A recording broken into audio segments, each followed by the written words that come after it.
business.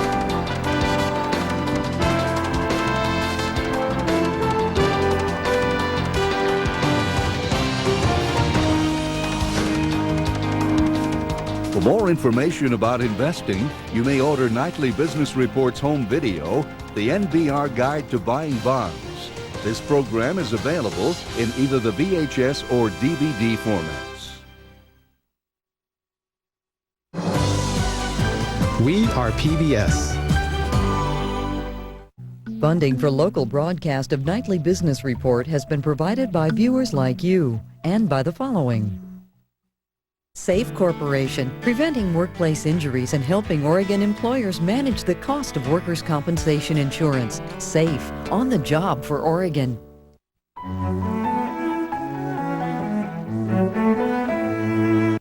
Wake up! Tom and Gloria Peterson believe in the future, so they give to causes like Parkinson's and cancer research. They also know the value of OPB. OPB has quality programs that you just can't get anywhere else. We love it. So we put OPB in our estate plan. Call and learn about leaving a gift through your estate to make sure the programming you love will always be there. The future of OPB is in your hands. Hi, I'm Lara Spencer. Next time on Antiques Roadshow. This was where the libation was kept. Now, you don't keep any Madeira or wine? Okay. This has got to be the largest book that's ever been brought in to the Roadshow. This happens to be one of the most sought-after guitars in the world. Really? Oh my gosh. What? Don't miss our visit to Memphis, Tennessee next time on Antiques Roadshow. Join us tonight at 8 here on OPB. Business partners, the Daily Journal of Commerce, Planar Systems Incorporated, and Square Deal Wine Company have made contributions to the Program Fund for Excellence. Additional funding has been provided by you, the contributing members of OPB. Next time, follow the history detectives on a mission of mercy. What shameful secret was pinned on this medal? It was awful to have found yourself pregnant without the benefit of marriage. Are these bones the missing link to a long-lost expedition? That is spectacular. And why was this woman painted as the picture of scandal? He said, that's her. She's the one they were fighting over. Uncover the answers next time on History Detectives. Join us tonight at 10 here on OPB. Wide Angle. This week, Vietnam.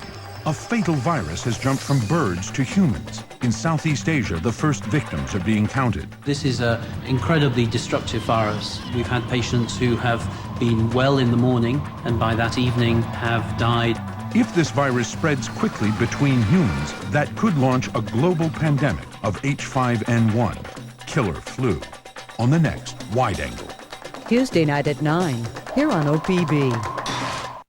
Serving Oregon and Southern Washington, this is OPB. Funding for local broadcast of the NewsHour with Jim Lehrer has been provided by viewers like you and by the following. Schwabe, Williamson & Wyatt, a Pacific Northwest law firm with offices in Oregon and Washington. Legal advisors for the future of your business. New Horizons Computer Learning Centers in Oregon and Southwest Washington, providing computer and network training since 1980.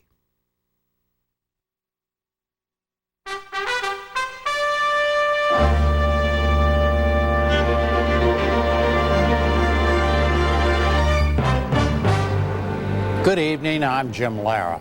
On the NewsHour tonight, the news of this Monday, then full coverage and analysis of today's North Korea nuclear agreement, reports and discussion of coming home to New Orleans, and an election reform conversation with former President Jimmy Carter and former Secretary of State Jim Baker. Major funding for the NewsHour with Jim Lehrer has been provided by... Sometimes success needs to be nurtured. Sometimes it wants to be pushed. Sometimes success takes everything we can give and then demands more. And sometimes all it takes is someone who sees what you see. At CIT, we're in the business of financing great ideas so you can take yours all the way to the top. You've worked hard over the years creating a good life for yourself and for your family. At Pacific Life, we understand the importance of building a legacy that will stand the test of time. For over 135 years, Pacific Life has provided millions of Americans with the power of choice, a wide array of solutions to help them meet their financial and estate planning goals. Pacific Life, the power to help you succeed. And by the Archer Daniels Midland Company, and by Smith Barney, and the William and Flora Hewlett Foundation, supporting creativity and innovation in the arts since 1967. This program was made possible by the Corporation for Public Broadcasting and by contributions to your PBS station from viewers like you. Thank you. North Korea agreed today to halt its nuclear weapons program and to allow international inspectors into its facilities. The agreement came after 2 years of six-nation talks in Beijing. In return, the United States, Japan, Russia, China, and South Korea will provide the communist state with oil, economic aid, and security assurances. In Washington, President Bush called it a positive step, but he added implementation was the key. 5 nations have spoken and said it is not in the world's interest that North Korea have a nuclear weapon. And now there's a way forward. And part of the way forward is for the North Koreans to understand that we're serious about this and that we expect there to be a verifiable process. North Korea's demand that it be allowed to continue civilian nuclear work was put off until a later date. We'll have more on this story right after the news summary. Parliamentary elections in Germany ended in a virtual stalemate.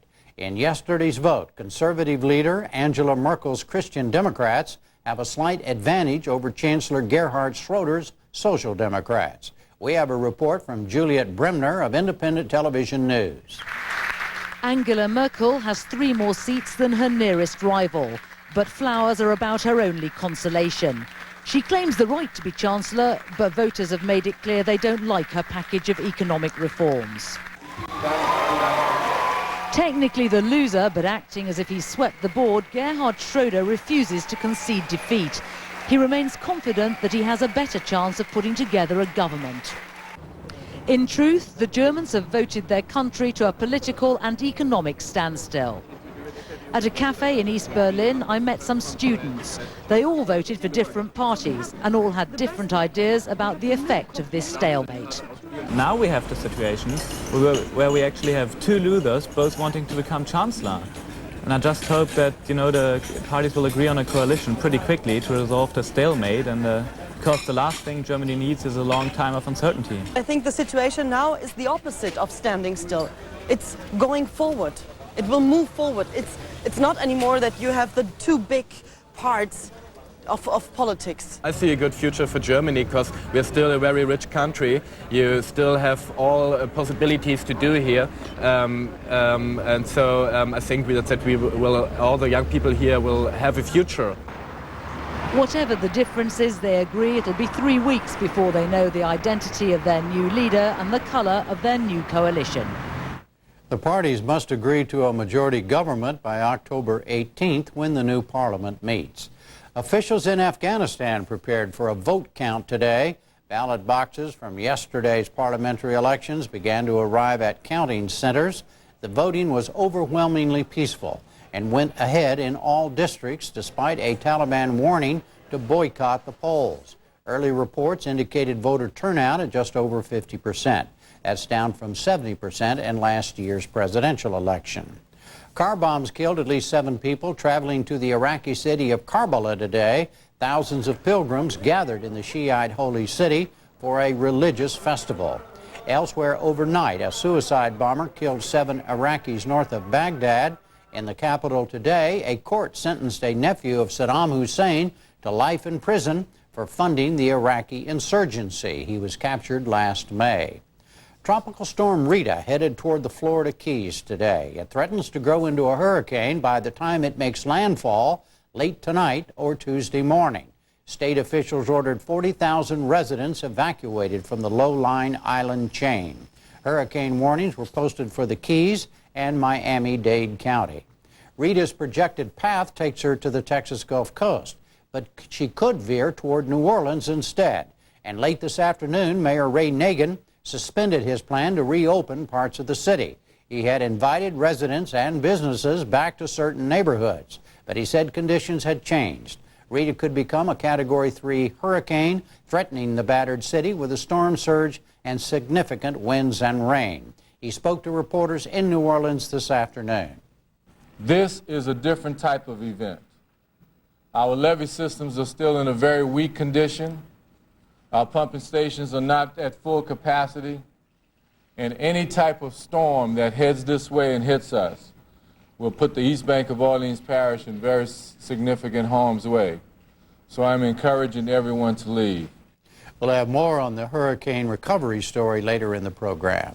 A commission on federal election reform has called for significant changes in how Americans vote. Their report, released today, offers 87 recommendations to improve the electoral system. They include photo ID cards for all voters and improved voter registration lists. We'll talk to the chairs of the commission, former President Jimmy Carter and former Secretary of State James Baker, later in the program. A judge in New York State today sentenced 2 former Tyco executives to up to 25 years in prison. They had been convicted of looting their company of more than $150 million. Dennis Kozlowski, Tyco's one-time chief executive, and former financial officer Mark Swartz were found guilty in June. The 2 were also ordered to pay a total of $134 million in restitution and fined an additional $105 million. The price of crude oil surged today as traders grew concerned about another Gulf Coast hit from Rita. In New York, futures were up more than $4 to close above $67 a barrel. On Wall Street, the oil news pushed stocks sharply lower. The Dow Jones Industrial Average lost 84 points to close at 10,557. The NASDAQ fell 15 points to close at 2145. And that's it for the news summary tonight. Now it's on to the North Korea deal, Katrina stories on aftermaths, and Jimmy Carter and Jim Baker talk election reform.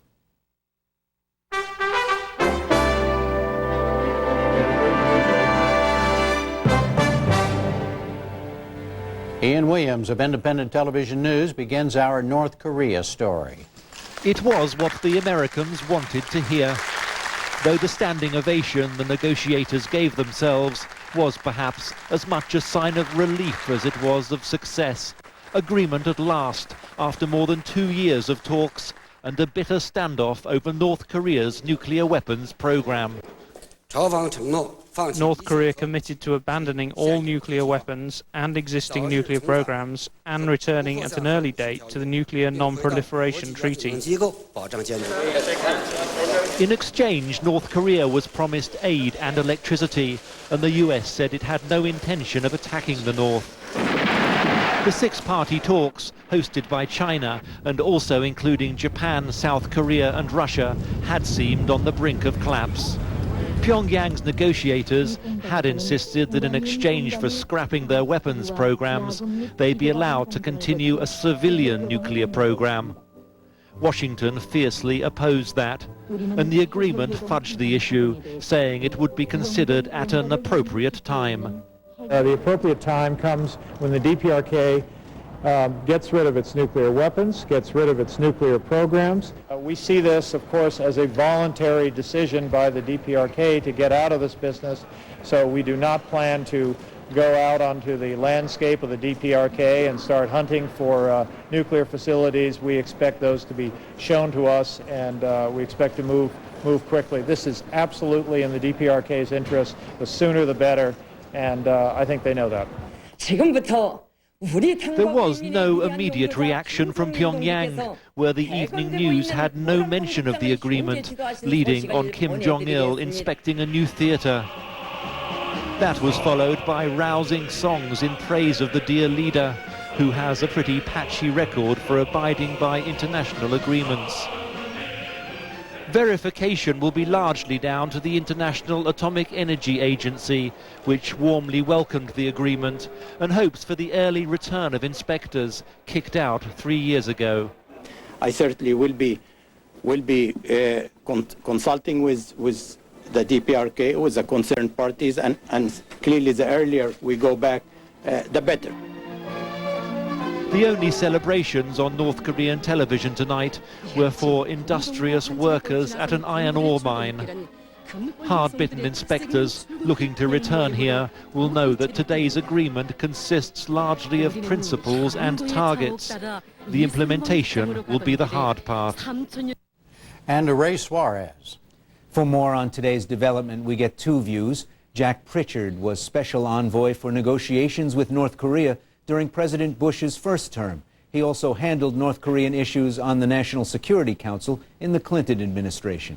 And Chuck Jones was Director for Asian Affairs on the National Security Council in 2004. He participated in two previous rounds of the six-nation talks.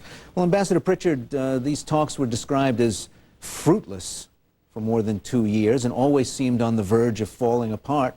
What happened? And then they get a good agreement out of it. Well, to answer the last question first, yes, it is a good agreement. It's an agreement that you can build on.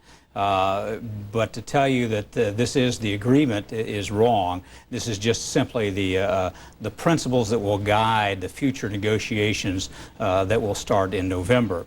But what's changed is the administration has changed tactics. In the first couple of years, they wanted no contact with the North Koreans, bilaterally or otherwise.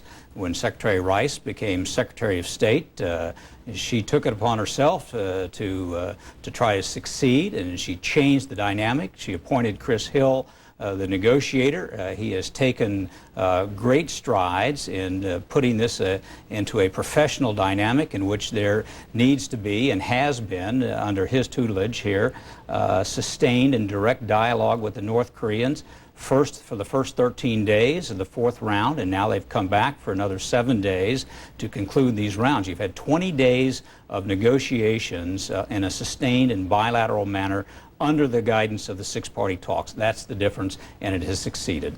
Chuck Jones, do you agree that this agreement is the fruits of a change in direction by the Bush administration, and did they get something worthwhile out of it? To answer the second question first, they did get something very worthwhile out of it. I completely agree with Jack, though. It's the start of the process, not the end by any stretch of the imagination.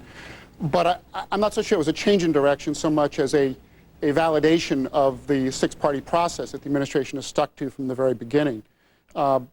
We saw how it played out in this case. I think to a large extent the North Koreans signed up for these principles because in that six-party forum, it wasn't the bilateral exchanges so much as the North Koreans didn't want to be the only one not to sign up for these principles. They were fearful of being isolated.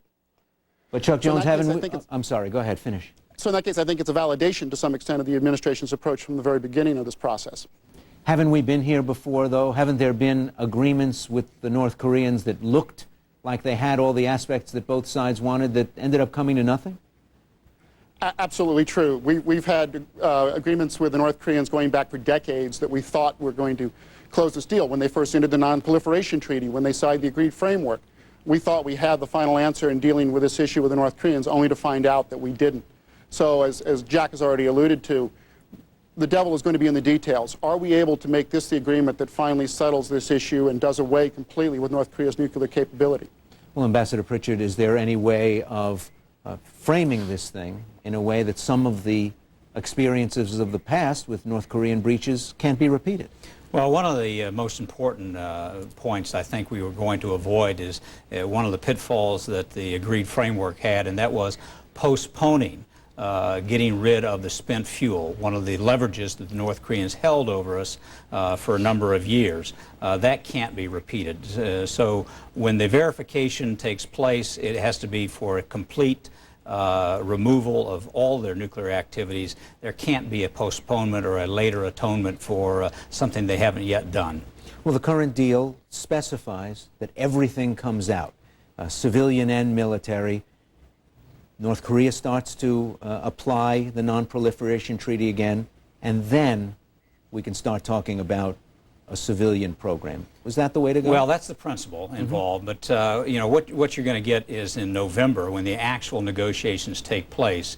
And I think what the United States is going to be looking for early on is a declaration by the North Koreans as to what their program consists of, what facilities, which we know pretty well, how much plutonium that they've extracted, how many devices, nuclear weapons do they have, and more importantly, that is not specified but it is embedded in the agreement today, is a linkage to any uranium enrichment. What do they have that is related to what the AQ-Khan network through Pakistan gave to North Korea in terms of centrifuges? What other elements have they done for themselves? That all has to be accounted for. It can't be put off indefinitely. And Chuck Jones, do you think that this is at least the beginning of a process that ends up with a non-nuclear North Korea? I think it offers that possibility. We're going to have to test the proposition as to whether or not North Korea is truly serious about it at this point. They've made a step in the right direction. There's some reason for some optimism, but history tells us that in dealing with the North Korean, skepticism is often more the approach you want to take. Let me say I agree completely with Jack on the point about this is going to have to address their entire program. And critically, it's going to have to address the uranium enrichment program. That's something to some degree that's finessed in the agreement. It had to be, but at some point it's going to have to be addressed. If it's not addressed, then I think we'll have a problem. Is it possible to really know once and for all whether they're abiding by an agreement to strip themselves of all their enrichment programs? There's never 100% certainty in these cases, particularly in a society like North Korea where it's so opaque to the outside viewer. But I think it's fair to say that we have a fairly good concept of what we think the North Koreans have. If it differs from what they actually show us by a great deal, then there'll be a lot of questions asked. If they come up and say we have no uranium enrichment program, for example, I think that'll be unsatisfactory. If they don't produce any nuclear weapons, again, unsatisfactory.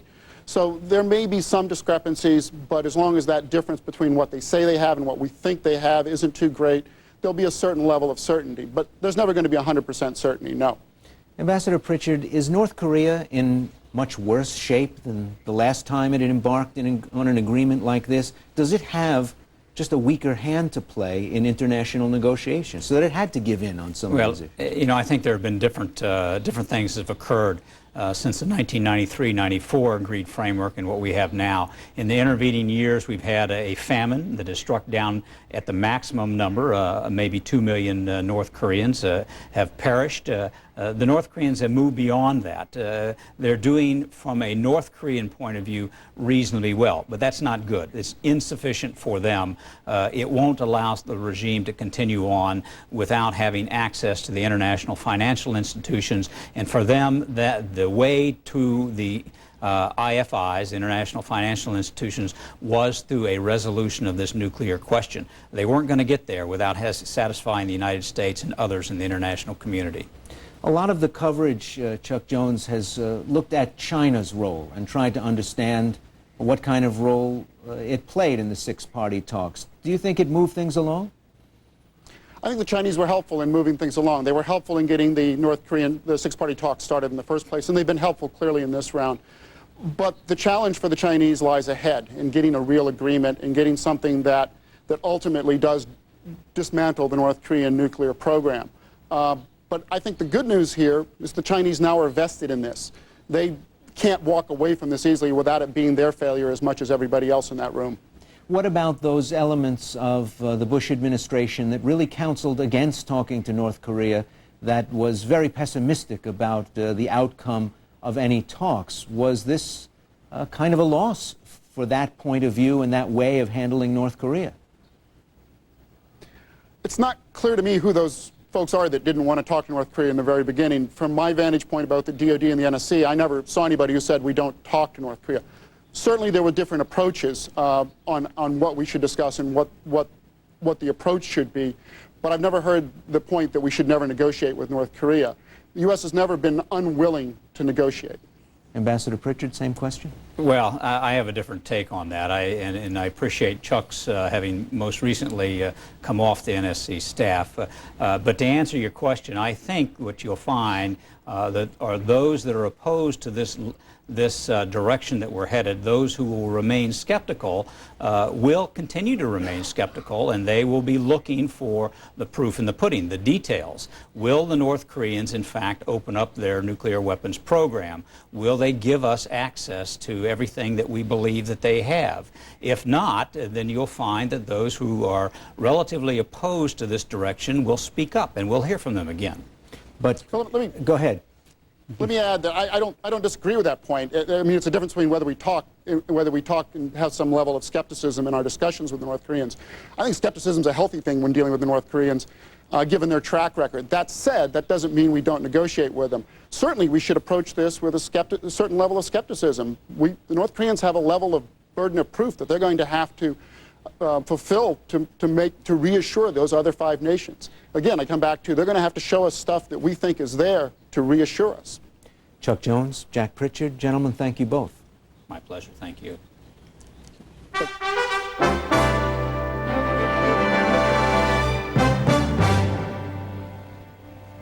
Now, changing the way we vote, and to Margaret Warner. Despite congressional efforts to fix balloting procedures after the Florida debacle in 2000, last year's presidential election saw additional problems. Long lines at the polls and disputes over voter lists and provisional ballots surfaced in a number of states, particularly Ohio, where President Bush narrowly defeated John Kerry. Today, a private commission led by former President Jimmy Carter and former Secretary of State James Baker presented President Bush and Congress with a new report on how to fix the system further.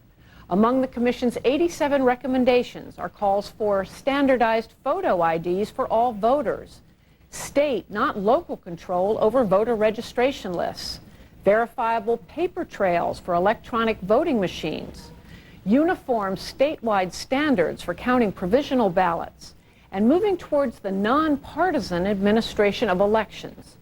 I discussed the Commission's findings with President Carter and former Secretary Baker this afternoon on the campus of American University, the lead sponsor of the Commission's work. President Carter, Secretary Baker, thanks for joining us. After the election debacle in Florida in 2000, there was a new law enacted to try to correct a lot of the problems. Why are further changes needed now, President Carter? Well, back 4 years ago, I served on a similar commission in chairmanship with President Gerald Ford. And we made recommendations that the Congress didn't receive with much enthusiasm. But as you know, 2 years later, in 2002, they passed the Help America Vote Act, HAVA. And after the 2004 election, we saw that there was still a lot of omissions or needs in the overall election process in this country to make things more uniform, to encourage voter registration, to make sure that election officials were nonpartisan as much as possible, and to deal with the plethora of electronic voting machines in which the people have some doubt about if their votes are going to be counted accurately. So those kinds of questions have been very important in casting doubt among the American people about the basic integrity of the election system and if their votes would really be counted accurately. So we had 21 members in our commission, Republicans and Democrats, and we came out, I think, with unanimous recommendations that will go a long way toward resolving the remaining problems for the electoral system in our country. Do you agree, Secretary Baker, that even after the reforms from that 2002 act, that Americans don't have full confidence in the election system? Yes, I do. But these recommendations all will move us in the direction of enhancing the American people's confidence in our voting system. Well, what's your evidence that the American people don't have confidence in it now? Well, if you just look at the polls, there's still a lot of questions out there on the part of the people, as the President indicated. A lot of people don't think their votes are going to be adequately counted or accurately counted. Many people fear fraud. On the other side, many people fear there's a denial of access. And what this report does, frankly, in our opinion, is to hopefully eliminate the sterile debate that we've had in this country for so many years between the advocates of ballot integrity on the one hand and the advocates of ballot greater access on the other. President Carter, in your post-presidency, you have spent a lot of time as an election monitor all around the world, looking at elections in all kinds of emerging democracies. How does the U.S. system stack up internationally? Some of those countries are still in the embryonic stage of becoming democracies and having free and fair elections. Others have made tremendous progress and have election systems that I would say are much clearer than ours. There's one prevailing improvement in their countries compared to ours, and that is that almost invariably around the world, there is a bipartisan or nonpartisan Central Election Commission that sets uniform standards for voting all over the country. As you know, in our nation, we still have secretaries of state that also are campaign managers, and we have other abuses of the system that's not nonpartisan. Also, there are countries like Mexico or Venezuela that have long had electronic voting machines. And at the same time the people vote, a paper ballot comes out, they compare the paper ballot with the way the electronic machine says before they approve it. And then later, if there is a question, you've got a paper trail following up on the electronic machine. That's a recommendation that our group is making. So in general, of course, America's got a long history of democracy and freedom, of which we're very proud. Many of them have learned from our country. I think now, in some cases, we can learn from them. Now let's talk about the most contentious provision, and that is to have this national standard, I shouldn't say national because they're issued by the states, but a standard voter ID card that all, even registered voters, would have to show to vote. Why is that necessary, Secretary Baker? It will, as I said earlier, it will enhance confidence in the system, because you know then that the person who presents the photo ID at the polls is the person who they're claiming to be. Our recommendation goes to the states. The Congress has just passed something called the Real ID Act, which will require all states in their driver's licenses to follow a standard template form sometime in the near future. We would see using that as the voter ID card. The only change you'd have to make in it is make one little notation on the front or back that the person is an American citizen. We avoid abuses by providing that anyone who does not have a driver's license or a real ID card can get one free, and we recommend to the states that they aggressively go out and market these free cards to people who are not registered. Furthermore, our recommendations tie the voter ID card to registration. So if you have a voter ID card, you are automatically registered. Lastly, we think this will benefit, frankly, minorities, because anybody that has a voter ID card will not be turned away from the polls. We make them available free, and we provide a uniform standard so that the states cannot legislate in ways that would discriminate in providing or requiring a photo ID. President Carter, yes, do. It was very encouraging to us that Andy Young, for instance, says this will help minority voting instead of deterring it. Nonetheless, 3 members of your commission, Tom Daschle noted in your report that 12% of Americans don't have driver's licenses, and he said this still would be a major obstacle, a major hurdle for people who don't, who it is believed tend to either be poor or urban or elderly or disabled, and he called it a modern-day poll tax. Now, what do you say to that? That's an error. In Georgia legislation, which I condemn, it is a poll tax because the Georgia law, which ought to be overthrown by the courts, requires that you buy a voter ID card, which costs you $20 for 5 years, or $35 for 10 years. That is a poll tax. We require, in our recommendations, that the voter ID card be free of charge. And we require that every state have an active recruitment program to go out and find people who are not registered and give them voter identification. So we really make sure also that if somebody comes forward between now and 2010 without a photo ID card, they can have a provisional ballot. And after that, they've got 48 hours to go and bring in adequate identification. So we have eliminated almost all the complaints against the photo ID card. Can I add to that I have the greatest respect for Senator Daschle, but in this case he's wrong. This is not a poll tax. We do not charge. Now, one of the members of the commission, Mr. Overton, pointed out, though, that say absentee ballots, which whites tend to use much more than minorities do, there is no photo ID. You're filling it out at home and sending it in, and just only a signature is required. So is there a double standard? No, there's not. And there is a photo ID required when to get your first absentee, to get registered and get an absentee ballot. but there is signatures required to get subsequent ballots, because in a centralized voter location, you have the software and the technology to compare the signatures, the digital comparison or whatever the technology is, and I'm not well versed in that. But you can't have that at every polling place. I want to ask about this idea of making election officials nonpartisan. We have a long history in our country of elected, secretaries of state all the way down to the local and county level. Yes. Are you saying Congress should mandate this? Isn't this going to be a major change to go to some kind of completely nonpartisan election administration? Well, in almost all other countries, as I've described, there is a nationwide election commission. We'll never go to that in our country, and I'm not advocating it, because we have a federalism system where each state is basically responsible. We're calling on the states to take action, to make sure that that every election official in charge of the election is patently nonpartisan and is not taking a highly biased position about who should win an election other than their own election if they are an elected official. That's what we're recommending. And it's a recommendation only. It's not a mandate. It's not a congressional. We're recommending this to the states. We do recommend to Congress that they add a fifth person to the Election Assistance Commission who is nonpartisan. But our recommendation is to the states. Now you presented this to President Bush, yes, and you presented it to Congress. Did you get any commitment from either of them to push these reforms forward? And what are the consequences if it doesn't happen? Well, it wouldn't be appropriate for us to quote the president. He makes a statement of his own. We hope that the president will give his approval for the report with maybe some caveats, specific things that he doesn't approve.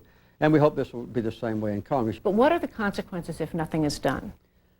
Well, if neither the Congress acts nor any of the state legislatures and governors act, then I would be very disappointed. But I think the pressure is going to come from the people themselves, because in the public opinion polls, 1/3 or more of the American people feel, I don't believe my vote is likely to be counted accurately.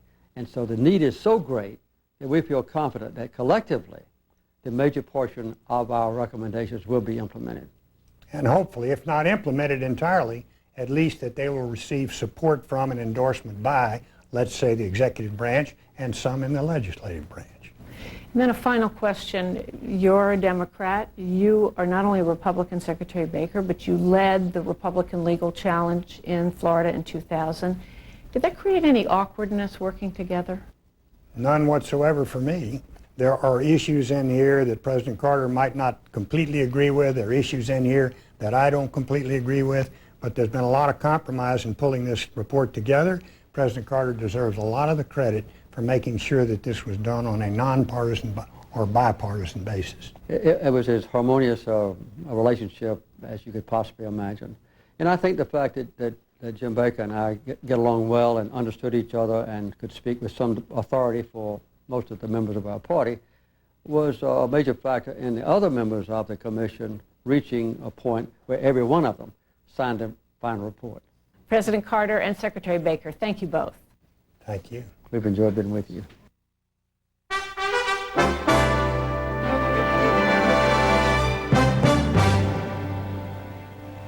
Finally tonight, to return or not to return, Kwame Holman begins our Katrina report. It was last Thursday when Mayor Ray Nagin first said it was time to start thinking about letting the good times roll again in New Orleans. I envision us building an incredible city that's so livable, so unique, with all the New Orleans wonderful things that everybody appreciates, that everybody's going to want to come. But to build it, New Orleanians first will have to come back, and Mayor Nagin's decision to allow a rolling reopening of the city to civilian residents was questioned pointedly over the weekend by federal officials on the ground. Coast Guard Vice Admiral Thad Allen is leading those efforts. And it's not so a matter of how you repopulate New Orleans or the desire to do that. It's when you should do it and when those enabling structures are in place to make sure it's done safely. And it's my responsibility as a primary federal official for this event to work with the mayor to make sure he understands that. Today in Washington, President Bush echoed Allen's concerns but sympathized with the mayor. The mayor, he's got this dream about having a city up and running, and we share that dream. But we also want to be realistic about some of the hurdles and obstacles that we all confront in repopulating New Orleans. Mr. Bush also said the trickle of returning residents could become victims of another storm.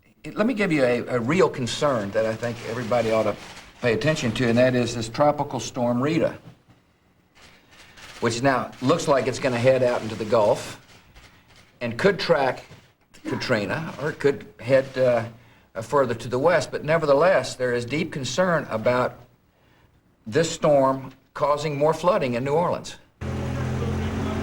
The safety issues are legion. As the city is drained, a potentially dangerous sludge remains.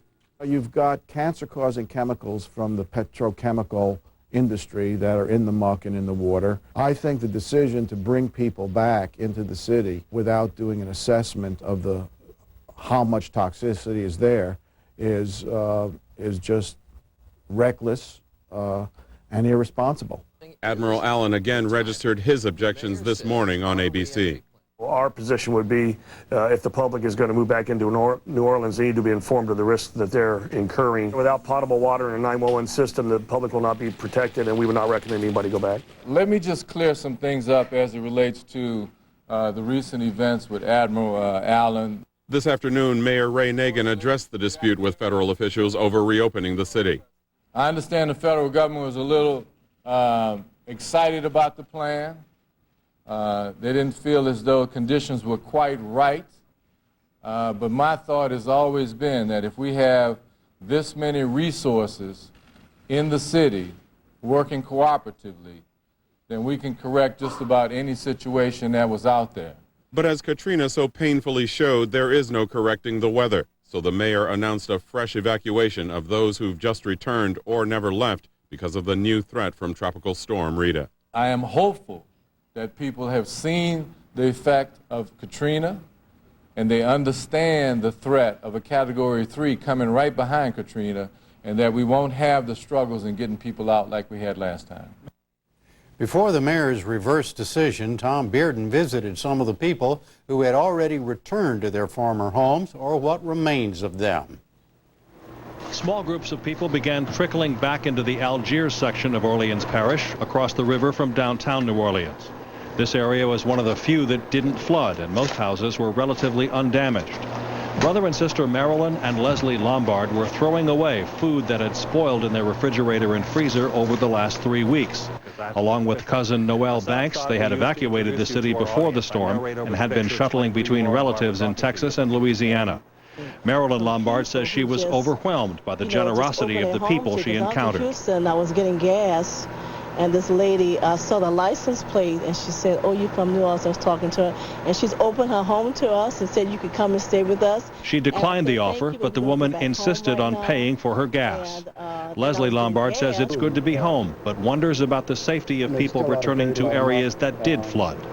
I wouldn't be in a rush to come back if I lived in that area. I waited while making sure everything was secure, everything was safe, clean, before I decided to come back. Do you have the stamp on your thing, man? Yes, sir. Okay, you got the stamp. Go ahead. You go. Other parts of the metropolitan area began reopening over the weekend. People have been lining up at checkpoints like this one to enter several small neighborhoods in St. Bernard Parish, east of New Orleans. We're going down to Chalmette real fast, and we're going to come back up again. Okay, thank you. Thank you. How you doing? We are trying to get you today. Vice President St. Claude? Okay, yeah, you're okay right there.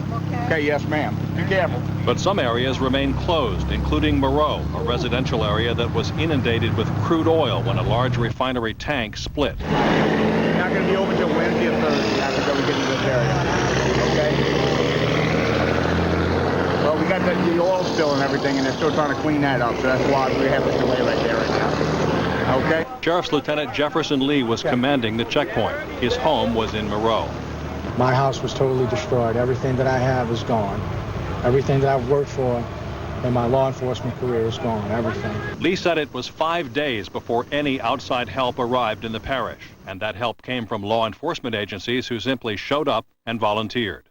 I've been through a lot of things in my law enforcement career, but nothing I was ever taught in the police academy or the FBI National Academy that teaches you for something like this or that. It's beyond comprehension. The Reichert family made it through the roadblocks to their home in the town of Arabi. What they found was heartbreaking. Some crystals all broke, cabinets fell out. Trying to save whatever we can, you know. Ain't much. Ain't much to it, man. But I think I got like 14 foot here. He was over there, you know. He went through that's the worst part. He went through the ceiling and everything come down. That's why it's so devastating, you know. We're just trying to save whatever we can just for memories. Jake and Cheryl Reichert and their son Jacob have been staying with their daughter in Baton Rouge. We'll pick up the pieces. I don't know if we're coming back. That's still to be decided. I know a lot of people saying we are, we aren't, but it's new.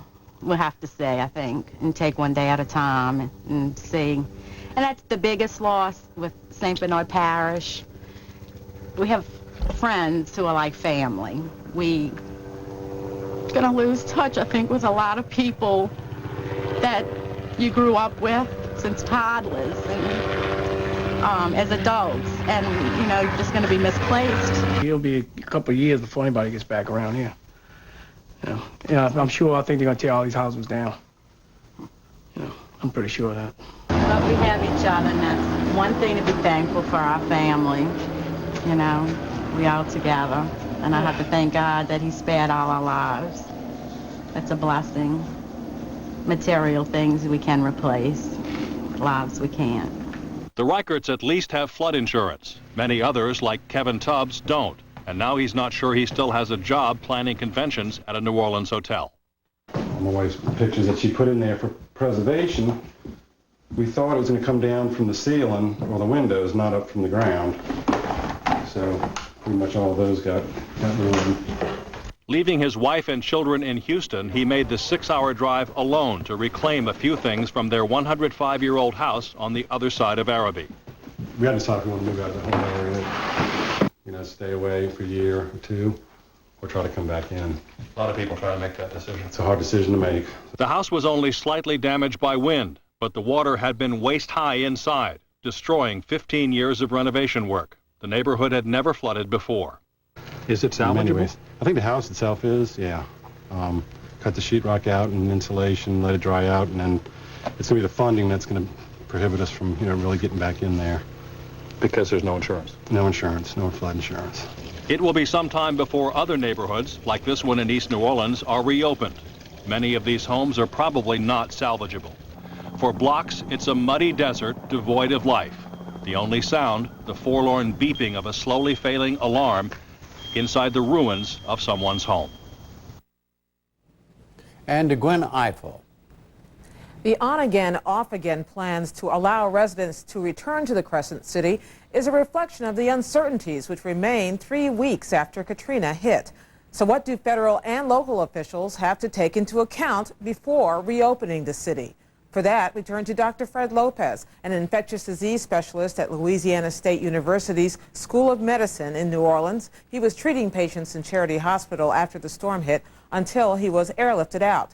And Walter Leger is the chairman of the St. Bernard Parish Economic Development Commission. He's also former chairman of the New Orleans Regional Chamber of Commerce. Dr. Lopez, to put it as bluntly as possible, is it safe to go back? Well, in my discussions with officials in New Orleans, and specifically Jim Aiken, who's our Director of Emergency Preparedness for the LSU Health Sciences Center, it does not appear to be safe. My major concerns about the public health there include the safety of the water supply, the presence of mold, the anticipated increase in the mosquito population, and the decreased access to health care, particularly for people who have chronic diseases. This is not business as usual with respects to medications and medical interventions. And if anybody comes back expecting to be able to access the healthcare system in the way that they could before, they're mistaken. The way the mayor had planned it, Dr. Lopez, seemed to be a gradual return, zip code by zip code, to the areas which had not been affected by the flood, at least not directly, at least not wet any longer. Was that not even that cautious enough? Well, it was cautious, and I agree with educating people about the perils of returning, but the reality is that more of New Orleans has unsafe water supply at this point than has it. And certainly the return in an orderly fashion is helpful. But the reality is that should many people come back to the city and for whatever reasons develop complications of returning to a city that doesn't have the infrastructure that was there before, the few hospitals that are open will not be able to accommodate all of the needs of the healthcare problems in the city. Mr. Leger, you are a resident of St. Bernard's Parish. Your home sustained some damage, which you can tell us about in the flood, but you also are a civic booster, and you'd like to see New Orleans get back to normal. How do you balance those things out? Oh, I think, of course, we have to take in consideration the health concerns initially. We're all intent on rebuilding New Orleans. The good news, among some horrible news, is that the French Quarter, the Central Business District, the uptown part of New Orleans is largely untouched by the major problems that impacted the city. And so those things that people outside of New Orleans love to come to New Orleans for are going to be fine. The bad news, of course, is that it's going to take some time. But you know, in a meeting just this morning of all of the economic development groups in the metropolitan area, we're planning on how we're going to rebuild the city and the infrastructure of the city, and that involves us, as soon as safe, getting back, getting businesses back, and businesses can't go back unless there's an infrastructure that involves the medical community, unless it involves food stores, gas stations, and unless employees can have safe and reasonable places to live. So we're anxious to start rebuilding. For example, in St. Bernard Parish, my heart goes out to Jeff Lee, who spoke to you a little bit earlier. The sheriff's officer down there and others are friends of ours, and our heart goes out to them. But the message is this: we're going to rebuild, and we're going to rebuild it better. And interestingly, perhaps we'll have a second chance to build it the way we'd like to build it in the future. But we have to be very precautious in how we do it.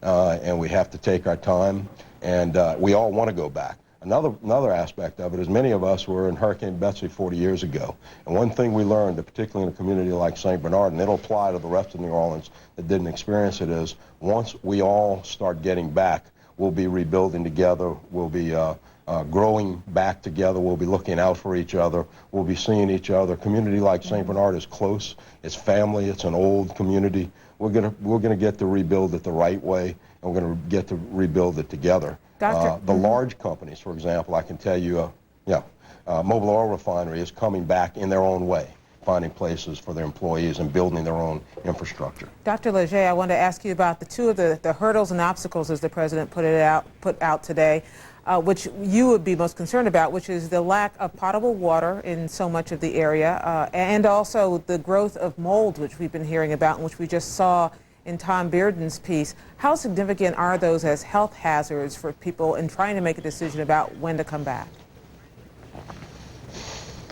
Well, they're significant, particularly for people who have chronic, debilitating medical illnesses. I would recommend that anybody who has those types of illnesses, who are immunocompromised by virtue of cancer, for example, or taking immunosuppressive medications like steroids, or who have heart failure or emphysema, these are people who are more likely to suffer complications from being exposed to, for example, mold. There are allergic reactions to mold, and then there are invasive complications of mold, where the mold can get through the airway and then invade the lung tissue. And the people who are most likely to develop those complications are those who have emphysema and other chronic medical conditions that affect the lung. So those individuals, I would recommend, until these issues are addressed in their own homes, that they, if they don't have any reason to return, to stay where they are in safer environments and where they can access the healthcare system to address their chronic medical conditions. The safety of the water supply can affect anybody, healthy or even individuals who have chronic medical conditions. These infections that can be passed through water that's contaminated with sewage and other fecal materials has the risk of creating infectious diarrhea in anyone. And for that reason, people should avoid any areas where there's water that is deemed unsafe by virtue of the fecal coliform counts that are being monitored daily by the Office of Public Health. I want to ask you and also Mr. Leger about a point he just made. Is there a distinction to be drawn in terms of what places you can return to between the business community, the French Quarter, the Garden District, the part that all the tourists know about, and the rest of the city, which was more severely damaged and presumably some of which is still damp? Is there a distinction in your mind about which places would be safe to go back to and which are not? That's to you, Dr. Lopez. Let me comment first. The doctor. Okay. You start first, Mr. Leger, then we'll go back to Dr. Lopez. Yeah. I mean, your question really is a health question, but I think we're all going to look to the medical community for advice in that regard. But we can't be guided by the fact that those other places are safe. People really can't go back to work there until other places are cleaned up and provided that do have good water, that do have gasoline, that do have food, and do have health care for their employees to go back. So it's going to be a very complicated move back, but we're going to go back. And how about that? And I would just follow up on that, that the safety of the water supply is being monitored closely. Not all areas have water that's contaminated to high degrees of fecal coliform levels that would make it unsafe. And those areas are clearly the areas that should be have a reintroduction of the population. It's those areas where the fecal coliform counts remain high, or where there are lead contamination or other environmental toxins, where I think we need to be a little bit more prudent in the way we bring people back into the New Orleans area. That's my concern. And again, it's the issues regarding people who have frail medical conditions, who expect to have a business-as-usual mentality about their access to health care, are going to be surprised if they return to the city now, because those medical clinics that were available to them by phone and or by transportation are not going to be as readily accessible to them. And that's the patient population that I'm really worried about. Mr. Leger, are you concerned, as the mayor appeared to be in his appearances over the weekend and again today, are you concerned that there may be an inertia that sets in which makes it impossible to jumpstart New Orleans' return to economic health, and that the longer people stay away, the more difficult it will be to get back to where you want to be? Well, we're kind of on life support right now, as a matter of fact. And but hopefully, we have a spirited and talented business and political community, along with our medical community, to bring us back to economic health. And there is a concern, and the concern is that the people of St. Bernard Parish and New Orleans and Plaquemines Parish and the surrounding parishes affected are the workers, the employees, the small business people are simply frustrated and confused and unable to make long-term decisions at this time. I'm going to ask them to be patient. But patience, is a tough thing at a time like this, in the context of insurance, in the context of work and jobs and income and otherwise, and what the federal government is willing to do. And we're very grateful to the rest of the country for the support that we have. But yes, there is concern about an inertia. But what we know is New Orleans is one of the great cities in the United States and in the world. The port has reopened. The airport has got 19 flights a day as of this morning, and growing as the demand grows. Businesses are moved back into Jefferson Parish, which is a big part of our economic engine on the west side of New Orleans, which had relatively less damage. And they're going to be jumping off points for us to, I guess, to strategically attack, getting business going again in New Orleans and St. Bernard Parish, which is, of course, a major industrial corridor. So, yes, there's an inertia. But we think we can overcome it. We're anxious to get going, but we want to do it in a healthy way. Walter Leger and Dr. Fred Lopez.